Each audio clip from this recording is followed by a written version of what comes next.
Atos capítulo 5, a partir do versículo 17, você pode acompanhar comigo a leitura do texto bíblico, que diz assim: sentindo-se afrontados com tudo isso, o sacerdote principal e seus aliados, principalmente os saduceus, entraram em ação, prenderam os apóstolos e os lançaram na cadeia da cidade. No entanto, durante a noite, um anjo de Deus abriu a porta da cadeia e os libertou e lhes disse: vão ao templo e fiquem firmes, resistam. Digam ao povo tudo o que precisa ser dito a respeito dessa vida. Eles obedeceram, entraram no templo ao raiar do dia e prosseguiram com seu ensinamento.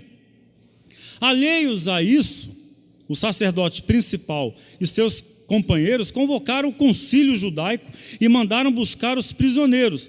Ao chegar à cela, os guardas não encontraram ninguém. Voltaram imediatamente e informaram: encontramos a cela trancada e os guardas nas portas, mas quando entramos não havia ninguém.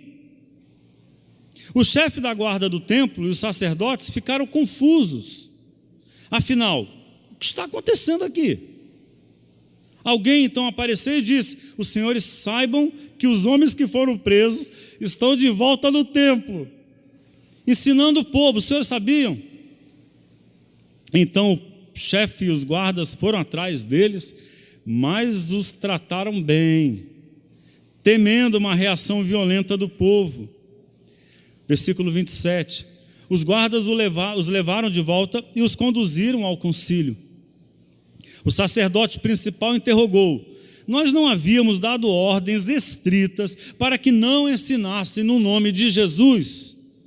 E vocês não só encheram Jerusalém com o seu ensino, como estão nos culpando pela morte desse homem.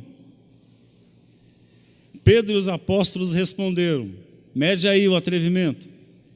É necessário obedecer a Deus, não aos homens. O Deus dos nossos antepassados ressuscitou Jesus, a quem vocês mataram. Disseram de novo, né? Pendurando-o numa cruz. Mas Deus o levou para as alturas, ao seu lado, o príncipe salvador, para dar a Israel o dom de uma vida transformada e de pecados perdoados. Nós somos testemunhas dessas coisas. O Espírito Santo que Deus concede aos que a Ele obedecem confirma cada detalhe. Quando ouviram isso, as autoridades ficaram furiosas, quiseram matá-los ali mesmo. Mas um dos membros do concílio interferiu. Um fariseu chamado Gamaliel, mestre da lei de Deus e honrado por todos, sábio. Ele ordenou que os homens se retirassem da sala por um momento e fez este pronunciamento: caros israelitas, cuidado com o que pretende fazer a esses homens. Não faz muito tempo, Teudas fez grande estardalhaço, alegando ser alguém, e conseguiu 400 seguidores. Ele foi morto, seus seguidores foram dispersos e nada aconteceu. Pouco tempo depois, na época do censo, Judas, o galileu, apareceu e arrebanhou alguns homens. Ele também fracassou, e seus seguidores se dispersaram por toda parte. Portanto, digo a vocês: tirem as mãos desses homens, deixem-nos em paz. Se o projeto deles é algo meramente humano, irá fracassar. Mas se é de Deus, não há nada que possamos fazer. E é melhor que vocês não sejam flagrados lutando contra Deus. O argumento os convenceu. Eles chamaram os apóstolos de volta. Após mandarem açoitá-los, eles os advertiram a não falar no nome de Jesus e os expulsaram dali. Os apóstolos saíram do concílio exultantes. É isso mesmo? Por terem a honra de ser maltratados por causa do nome. A interrogação é minha. Sério isso? Sério, está aí. e não perderam um minuto sequer. Por falar em proibidos de anunciar o nome de Jesus, por falar nisso, todos os dias estavam no templo e nas casas, ensinando e pregando a respeito de Jesus Cristo. Amém. Olha Deus comigo, por favor. Senhor, nós de alguma forma nos reconhecemos na palavra. A palavra não nos espelha, ela nos ilumina. A palavra não nos reflete, ela nos faz refletir. A palavra não é a nossa cara, mas a palavra faz a gente se encarar melhor, e aos outros e ao mundo. Ajuda-nos hoje, Deus, a não perdermos tempo. O tempo que é bom, o tempo da palavra. A não desperdiçarmos a chance de aprofundarmos a fé, de aprendermos. Como é ruim a vida que para de aprender. Como é feia a vida do turrão que fecha os ouvidos, que desaprende a ouvir, que se fecha para as novidades. Nós não queremos isso para nós, porque nós somos do Evangelho, nós cremos no Evangelho, nós somos de Jesus, portanto acreditamos no novo, estamos abertos a aprender, é o caminho que queremos seguir. Em nome de Jesus nós oramos, amém, amém. Sofrimento é uma palavra excelente para descrever a nossa vida. Poucas palavras falam tão bem sobre o que é a vida como sofrimento. E todo sofrimento é indesejável. Ninguém de bom juízo deseja sofrer. Quem deseja o sofrimento, faz do sofrimento seu objetivo, está com outro processo de sofrimento aí. Há um outro sofrimento nessa pessoa que é doentio, patológico, a gente chama isso de masoquista. Mas o sofrimento nos diz, nos descreve. O sofrimento faz parte de nós, faz parte da vida humana. Não conseguimos ficar alheios, por mais que tentemos. Não somos avulsos, apesar de toda doentia e indiferença. Não somos constantes, por isso buscamos a perseverança. Não somos intocáveis. Aliás, ser saudável é às vezes uma luta, é às vezes um desespero. Não somos o que todos esperam de nós, e isso nos deixa inseguros, muito inseguros. Isso nos traz sofrimento. Nosso mundo é desorganizado demais para que os nossos melhores planos sejam perfeitos. E muitos belíssimos planos dão errado, porque o mundo não permite, não deixa, a cidade não deixa, a vida não deixa. Tinha tudo para dar certo, mas as coisas não deixam que deem certo. Nossos ambientes não estão prontos e nem são favoráveis a nós. Não colaboram com muita frequência. Aliás, às vezes os nossos ambientes são o primeiro desafio de casa, do trabalho, da cidade, do país, da cultura. O mundo seria um caos se não fossem nossos esforços contra o sofrimento. É por isso que a gente organiza o tempo todo. A vida humana é uma luta contra o sofrimento. Por isso a gente organiza uma cidade. Tenta. Por isso a gente organiza família. Por isso a gente faz instituições para o trabalho. Por isso a gente faz igreja, para tentar, no meio dessa confusão que é a vida, dar alguma ordem, né? Estabelecer algum sentido, algumas ilhas com sentido, para que a vida seja suportável. Porque a vida ela exige de nós. Há tanta beleza, tanta graça, tanta felicidade, tantas boas experiências, tantas alegrias, tantos prazeres, no meio de um monte de sofrimentos, de frustrações, de perdas, de lamentos, de angústias, de fadigas, de desacertos. E muito cedo a gente descobre isso. Eu assisti a 2 dos 3 partos que trouxeram nossos 3 filhos, com os quais a Beth deu à luz nossos 3 filhos. Assisti 2 dos 3 partos. O primeiro da Ana Clara eu não consegui. A cena é dura, difícil, nascer é sofrível. Bem cedo a gente descobre, crianças, adolescentes, os processos todos exigem muito de nós. Há o sofrimento que é incidental, que é acidental, contingencial, que contingente é aquilo que pode acontecer, pode não acontecer, que te surpreende, que é imprevisível, que você, por mais que se esforce, você não consegue prever, e ele vem e te traz problemas e transtornos. É aquele que acontece sem uma razão específica, não dá para dizer que tem um culpado, adoeceu e pronto, bateu o carro e pronto, né? Não deu certo e pronto. É aleatório, não tem nenhum propósito, nenhuma razão de ser, nada que explique. Quantos nossos sofrimentos são assim? Há o sofrimento com culpa, que é aquele que uma má decisão levou a ele, ou que não ter tomado decisão levou a ele. As duas coisas são possíveis, né? As duas culpas são possíveis. Olha como o negócio é complicado.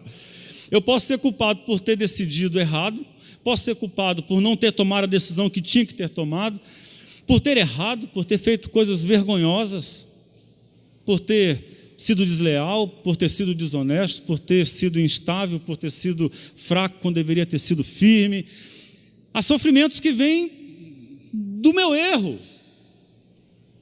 Há sofrimento com a culpa dos outros, que nós sofremos, mas quem errou foram os outros, ou os outros erraram, né? Os outros causaram o acidente, os outros causaram um problema, e eu tenho que pagar a conta, quantas vezes? E eu sofro. Isso causa até mais revolta, né? Quando a gente é culpado, a gente sofre, mas a gente se consola, né? A gente dá um jeito de se consolar. Quando o outro erra, dá uma revolta, né? Porque a gente não contava com isso. Há esse sofrimento. Há o sofrimento necessário, sem o qual não se vive. Crescer é sofrível, dói. Aprender é um processo doloroso, de esforço. Amadurecer é um sofrimento. Pense aí nos vários estágios da sua vida, da adolescência, da vida adulta, em que você, precisando assumir responsabilidades e a lidar com a vida, precisou enfrentar angústias que você não conhecia. É o sofrimento necessário da aprendizagem, das mudanças, como dói mudar. Mesmo as mudanças desejáveis causam transtornos, que a gente tem que administrar. Mas há um tipo de sofrimento que o cristianismo elogia. Há um tipo de sofrimento que é louvável, que é para ficar de pé e aplaudir, que é para dizer assim: ainda bem que a gente está passando por isso. Não pelo sofrimento, mas pelo que ele indica, pelo que o causou, que é o que aconteceu aqui. Por isso eu enfatizei. A gente toma um susto no texto, porque não é muito fácil você ver uma pessoa depois da peia ficar feliz. E ficar feliz porque se achou digno, se viu digno de sofrer os sofrimentos de Jesus. E entender que isso é uma indicação bonita. E olhar para esse sofrimento e dizer assim: esse sofrimento não fala contra mim. Esse sofrimento, ele não esvazia o meu projeto. Esse sofrimento não desdenha da minha capacidade. Esse sofrimento, ele não é mau. Esse sofrimento só diz que eu estou certo. Esse sofrimento só diz que eu fiz uma boa escolha, que o meu objetivo de vida deu valor à minha existência, deu densidade à minha vida, tornou a minha existência grave. Esse sofrimento diz que eu tenho uma vocação e que essa vocação vale a pena. Eles louvam o sofrimento, mas não qualquer sofrimento, por favor. Eles se orgulham do sofrimento de quem rompeu com uma normalidade perversa. Essa gente aqui é gente briosa. Essa gente aqui é gente corajosa. Eles não se curvaram diante de uma normalidade. Todo mundo achava tudo aquilo tão normal. E eles, seguindo os passos de Cristo, quebram esse padrão, vão na direção oposta. Ora, era normal os doentes serem exilados e tidos por malditos. Era normal os condenados e executados na cruz serem abandonados à vergonha. Era normal os poderosos do templo terem a última palavra sobre tudo. Era normal obedecer a um poderoso porque ele era poderoso e não porque merecia obediência. Era normal pensar em um Deus que exclui os fracos e pecadores e abençoa os ricos e poderosos. E eles dizem: nós não acreditamos nisso. Eles romperam com a normalidade e sofreram por causa disso. Portanto, é doloroso, é difícil, mas esse sofrimento aqui, ele é uma chancela. Há sofrimentos na nossa vida que são chancelas, que dizem que nós estamos certos, e nós não deveríamos olhar para eles e ficar deprimidos. Não deveríamos, a gente fica. Eles não deveriam tirar o nosso gosto de continuar, de seguir em frente. A gente faz isso, a gente perde o fio da meada, a gente bambeia, mas não deveríamos. Porque se nós estamos sofrendo, porque tivemos a coragem de dizer sim ao chamado de Deus, é uma ênfase deles. Os poderosos mandaram que eles se calassem, porque eles eram atrevidos, porque eles estavam sendo subversivos, porque eles queriam ser os diferentões. Sabe qual é a resposta dos apóstolos? Nós testemunhamos essas coisas. Como é que você vai mandar se calar uma mensagem que é fruto de testemunho, de quem conheceu uma verdade, quem sabe que algo é verdadeiro e se cala, está abandonando o bom juízo, está abandonando o valor da vida, está desistindo de viver com o mínimo de dignidade? Quem acredita na dignidade da vida, quem tem esperança e quem tem fé, não pode se calar se conhece uma verdade. É essa a força que torna o sofrimento um carimbo. Ora, se você está sofrendo porque teve coragem de enfrentar uma coisa que estava errada, glória a Deus, não baixe a cabeça, siga em frente em nome de Jesus. Se você está sofrendo porque não teve preguiça de colocar a mão na massa e começar a fazer diferentes as coisas, porque tudo que estava ali estava contra as pessoas, contra a sua casa, contra a sociedade, se você colocou a mão na massa, se você está agindo, se tem um chamado de Deus na sua vida, não importa se isso está te trazendo transtornos, se tem gente te criticando, se você está perdendo algumas amizades, inclusive, não importa, se você está sofrendo porque você tem um chamado de Deus, tem vocação, tem valor na sua vida, siga em frente. O teu sofrimento é digno.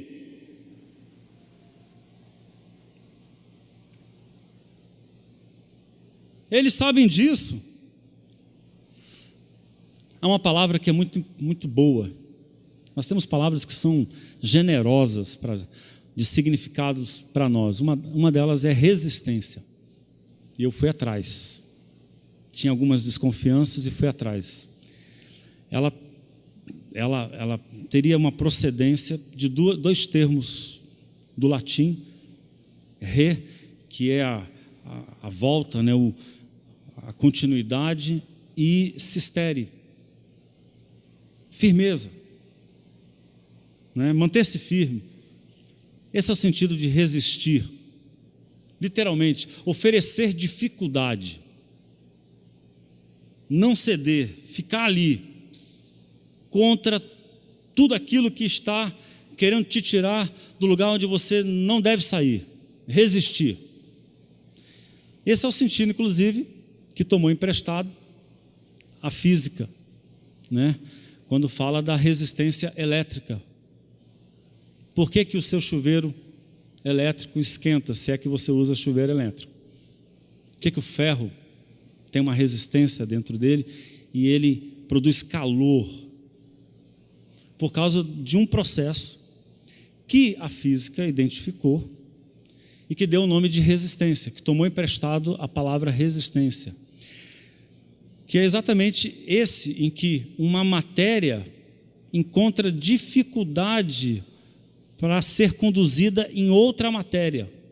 Não é fácil para ela passar por um condutor, que é o caso da eletricidade. A eletricidade, em contato com um condutor, né, ela encontra dificuldade. Quanto mais dificuldade ela encontra, quanto maior a resistência, maior atrito, e por isso gera calor. Maravilhosa a definição, porque é exatamente isso que acontece com a gente. Nós somos vocacionados à resistência. Projeto cristão não tem medo de contrariar o mundo todo. Por causa de Jesus, o que nós enxergamos em Jesus, o senso de justiça, o clamor de incluir todos os homens e todas as mulheres, em todas as condições, a atitude de Cristo de tocar os intocáveis, de enxergar os invisíveis sociais, a atitude de Jesus de amar aqueles que foram rejeitados. Isso pode ser contra os interesses de muitos e trazer muitos transtornos e fazer a turma do moralismo recalcular o seu moralismo. A turma que defende o rigor na cobrança moral ter que rever os seus princípios. Jesus passou por isso e foi por essa razão que ele foi à cruz. Resistência é a nossa vocação. E o fantástico dessa imagem da física é que a resistência ela é sofrível, ela é nervosa, é atrito, mas ela é fonte de energia.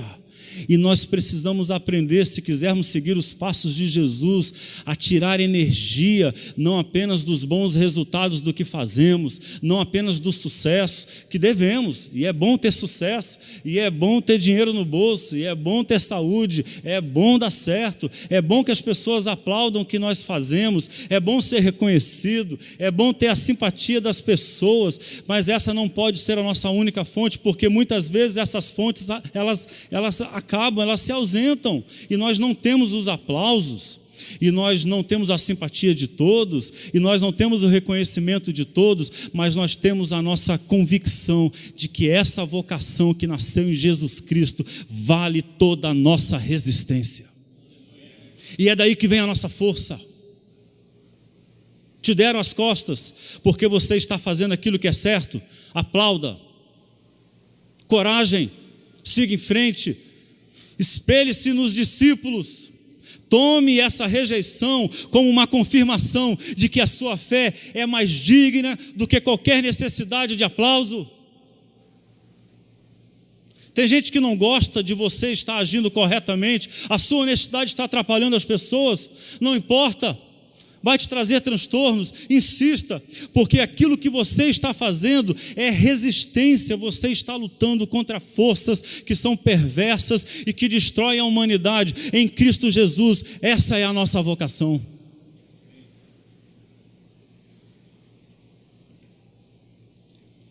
E isso alimentou o coração dos discípulos, deve alimentar o nosso. Mas como ter certeza de que esse sofrimento que eu estou passando é louvável? Ou como fazer essa avaliação de que isso que está doendo em mim, esse sofrimento, pode ser fonte de energia? E aí eu quero sugerir, olhando para o texto, 2 advertências. Primeiro, certifique-se de que seu sofrimento não tem uma razão tola. Certifique-se disso. Porque você pode estar cansado porque está gastando a sua energia com o que não deveria. Porque você pode estar abatido porque está esperando aplausos de onde não deveria. Porque você pode estar se sentindo frustrado porque está invejando o sucesso de gente que você não acha digna, nem deveria. É a inveja dos maldosos. A gente tem inveja de quem é mau. Essa é a crise lá no Antigo Testamento. O salmista confessa: eu olho para os perversos e eles estão se dando bem, estão prosperando, e eu que estou sendo fiel, e eu que me recuso a participar dessa maldade, estou sendo envergonhado. O que é isso? Inveja do sucesso do mal. É uma razão tola que todos nós temos. E aí eu fui atrás, eu li recentemente essa citação e fui atrás da origem para me certificar de que não era uma origem tola. E é de Freud uma frase que se tornou genial na psicanálise. Ele diz assim: antes de ser diagnosticado com depressão ou baixa autoestima, certifique-se de que não está rodeado por idiotas. Antes de você aceitar o diagnóstico de que você está mal, de que está deprimido, de que seu valor está baixo, valor autoestima, valor moral, certifique-se de que você não está cercado por idiotas.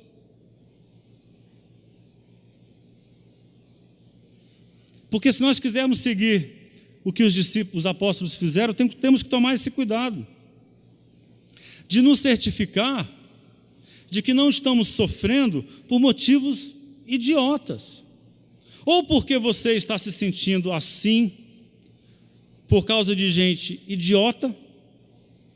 Gente idiota está te fazendo se sentir assim. Se você prestar bem atenção, é uma gente que não é admirável, e ela está te fazendo se sentir assim. Ou porque você está sendo um idiota nas suas expectativas. As duas coisas são possíveis. E eu não quero agredir os seus ouvidos com a palavra idiota.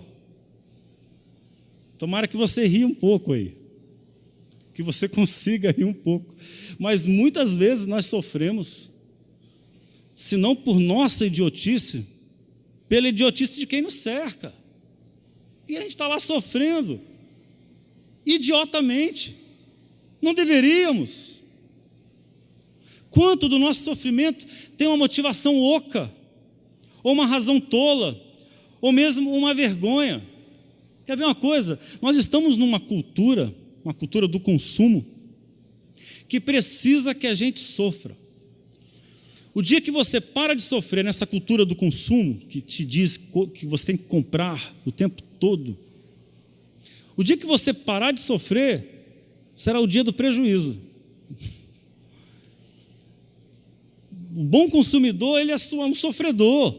Ele está sempre com a sensação de que falta, de que ele precisa trocar o produto que ele tem, que o produto que ele tem está defasado, está velho, está feio, está precisando dar uma repaginada, uma renovada no guarda-roupa, entendeu? Está precisando atualizar o smartphone, está precisando, eu já estou com esse carro há tanto tempo, e eu estou precisando de um carro novo, o carro está assim meio embaçado, né? Essa sensação de que falta, e aí vê o outro que passa, porque faz parte do jogo do consumo, ter sempre alguém desfilando riqueza perto de você, senão, naturalmente, na propaganda.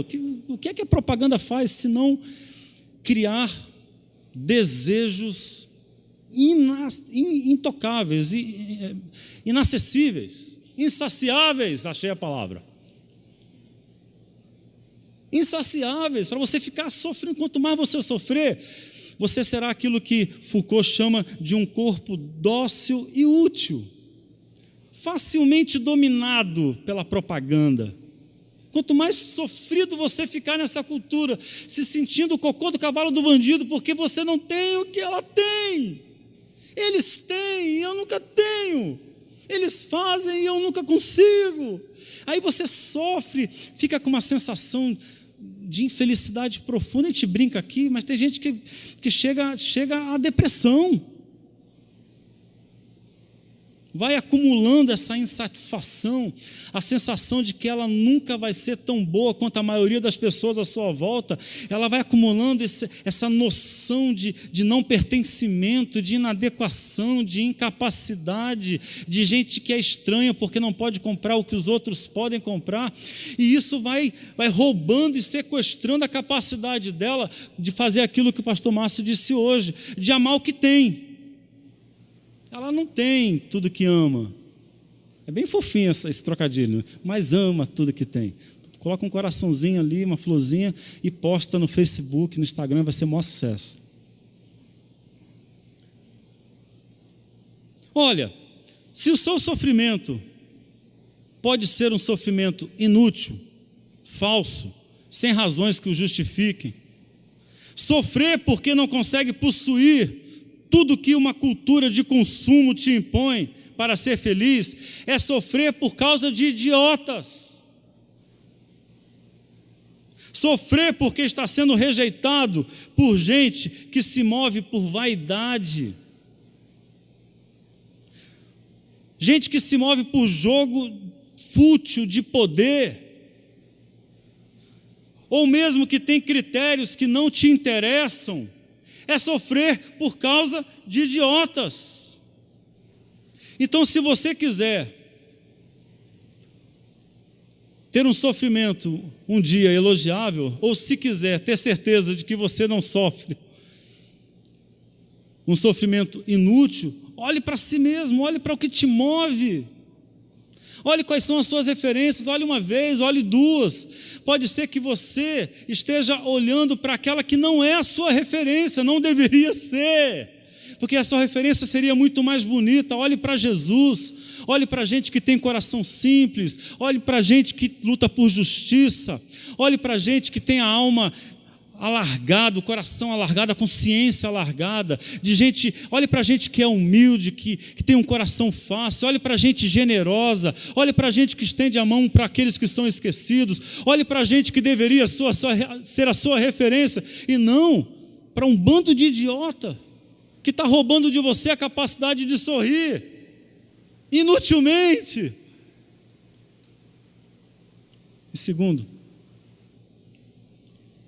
e último, confira se você não sofre porque cruzou os braços diante de um problema.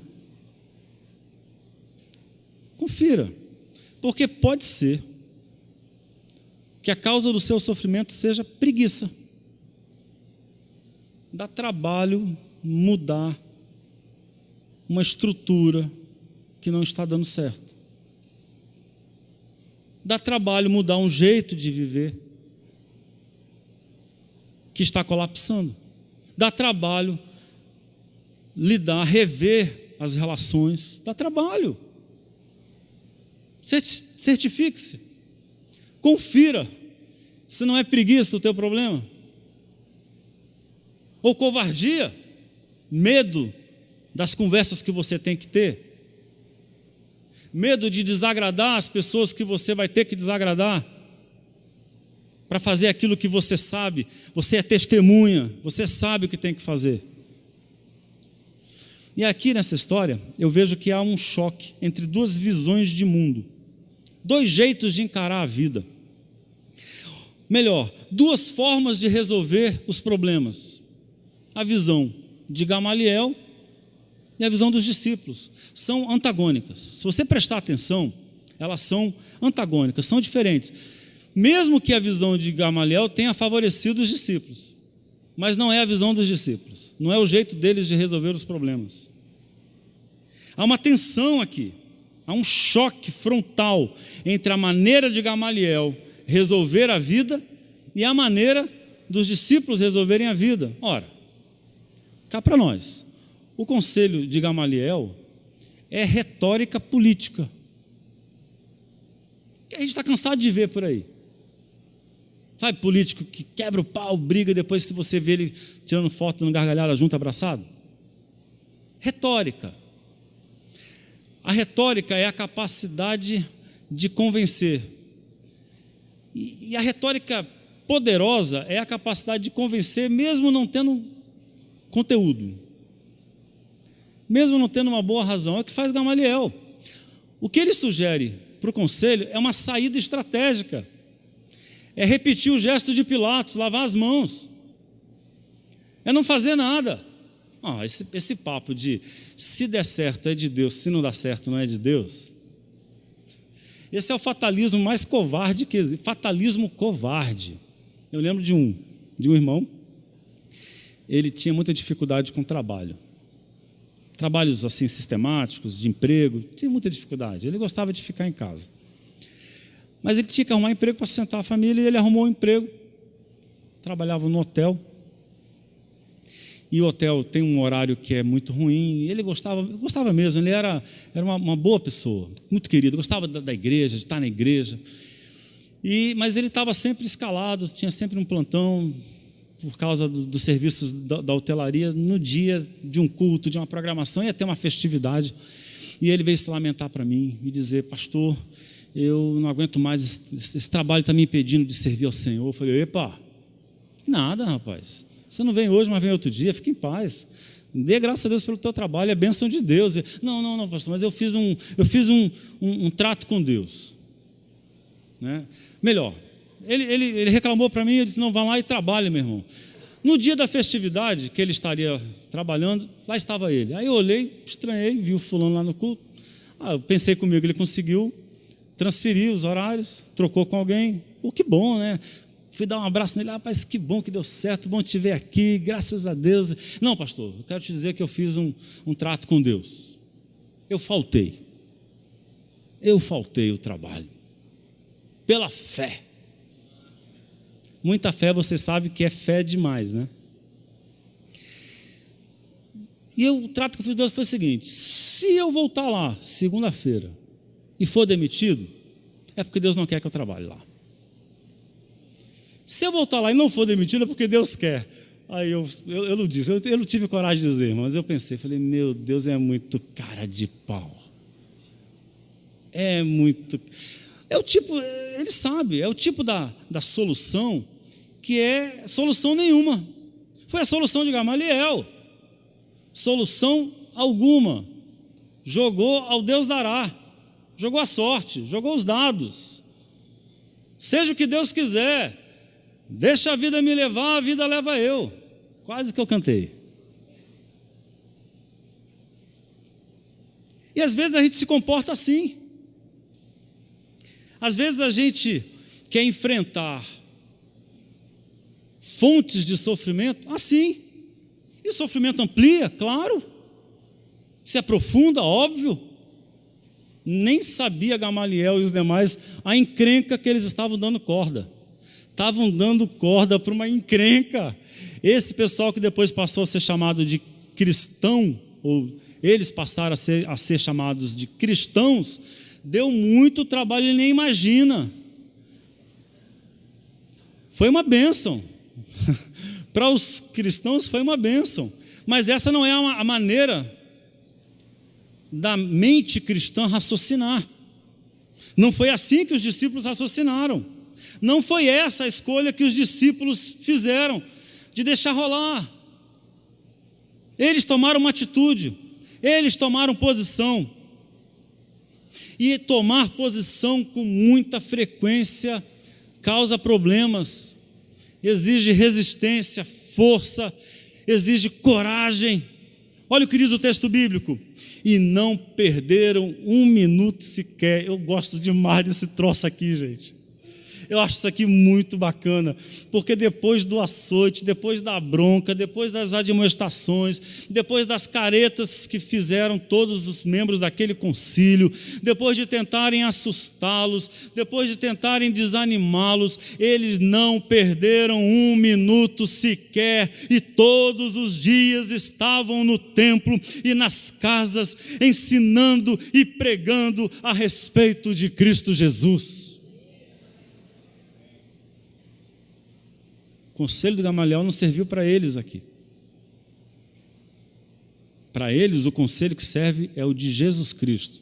Quem quiser me seguir, negue-se a si mesmo, toma a sua cruz e siga-me.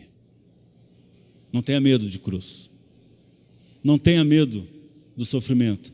Se você tem um chamado, se tem uma verdade que grita no seu coração, se você acredita nela, ela faz sentido, é a verdade testemunhada em Jesus Cristo, não tenha medo. Eu gostaria que você ficasse em pé, junto comigo, para nós orarmos a Deus.